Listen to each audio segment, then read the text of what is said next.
और पवन सिंह तो इस बार चुनाव लड़े, वो हार गए चुनाव। देखिए हारना जीतना तो लगा ही रहता है, बेचारे कोशिश किए।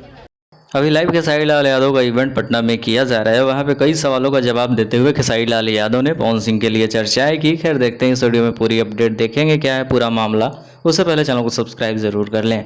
देखिए खेसारी लाल यादव जितना ज्ञान देते हैं, जाहिर सी बात है उतना ज्ञान तो उनके अंदर है नहीं। अब खेसारी लाल यादव बोल रहे हैं कि जो कि आप अपने भाषा के कलाकारों को जितना सम्मान देंगे, बाहर गांव में भी उतना ही सम्मान मिलेगा। तो अपने शब्दों से कभी भी किसी को नवाजिए तो बेहतर तरीके से, ताकि हम कलाकारों का उत्साह और बढ़ा रहे और हम बेहतर काम करते रहें और आप सब उसका हिस्सा बनते रहें। तो खेसारी लाल यादव का इस इंटरव्यू में कहना है कि आप लोग भाषाओं का सम्मान कीजिए, ऐसा कोई वर्ड का प्रयोग ना कीजिए कि अपने भोजपुरी का अपमान हो। और सबसे इम्पोर्टेंट ये कि अगर भोजपुरी का कोई कलाकार बड़े लेवल पे काम कर रहा है तो उसका रिस्पेक्ट कीजिए। अब बताइए खेसारी लाल यादव ने आपने किया था जब पवन सिंह का गाना स्त्री 2 में आया था, आपने भी तो लाइव आकर इतना गुड़ गोबर कर दिया कि अब तक भोजपुरी इंडस्ट्री में भी बात चल रहा है।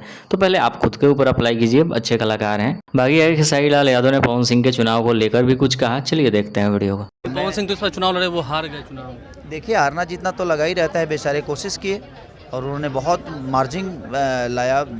2,74,000 वोट कम नहीं होते हैं, तो कहीं ना कहीं लोगों का प्यार तो उनके प्रति था और आगे चल के शायद फिर प्रयास करे तो चीज़ें हो जाए। तो ये बात है खेसारी लाल यादव ने कुछ अच्छा बोला। खैर इतना शेयर करें, मिलते हैं बहुत जल्द किसी नए वीडियो के साथ।